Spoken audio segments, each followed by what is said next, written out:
महाराष्ट्रीयन आणि कोल्हापूरकरांच्या चांद्यापासून बांधायचा एक समान धागा खवय्यांचा म्हणजे वडापाव.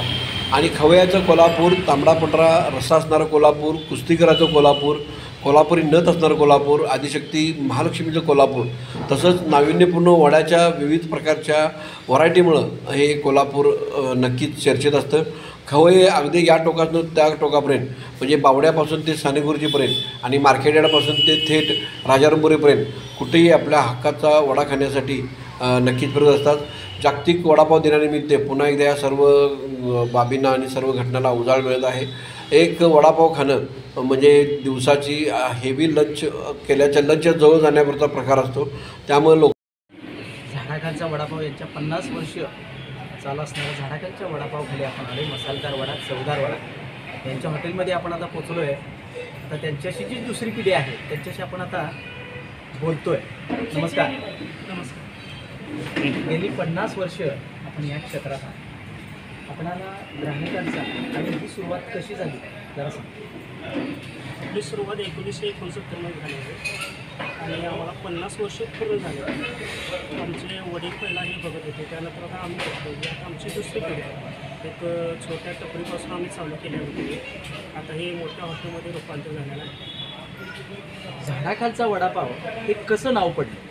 झाडाखालचा वडापाव हे ॲक्च्युली आमच्या हॉटेलचं नाव कोल्हापूर वडा सेंटर आहे आणि आपल्या टपरी मिठाचे वडाचं झाड होतं जे आम्हीच लावलेलं ते आता मोठं झालं.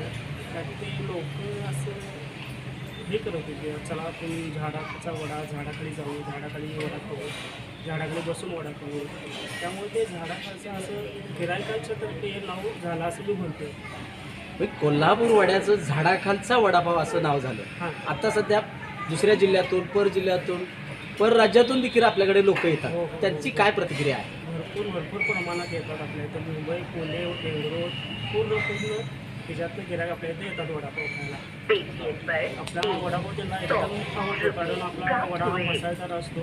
त्यानंतर एकदम असा टेस्टी वडापाव असतो आणि असा वडा बाहेर कुठं पण मिळत नाही. त्यामुळे ते कायम आपल्या इथे येऊनच वडापाव खातात. प्रत्यक्ष प्रतिक्रिया आहे. नमस्कार दादा. नमस्कार. आपण किती वर्ष वडा खाता? 25 वर्ष झाली. माझे वडील पण यायचे. मी लहान असल्यापासून त्यांच्याबरोबर एक खाते वडा आहे. वड्याची टेस्ट कशी आहे? काय एक नंबर क्वालिटी आहे. एक नंबर, पहिल्यापासून जशीच्या तशी आहे? एक नंबर, 100%. गेली 50 वर्ष झाडाखालचा वडापाव ते आता तुम्ही 25 वर्ष खाताय. म्हणजे टेस्ट तशीच आहे. हो, 100%. दादा तुम्ही किती वर्ष झाले? टेस्टमध्ये काहीसुद्धा बदल नाही आहे. जेव्हापासून मी खाते ते आत्तापर्यंत जी टेस्ट आहे एक नंबर अप्रतिम फेमस नावाना वडापाव बनवला. ओके, धन्यवाद.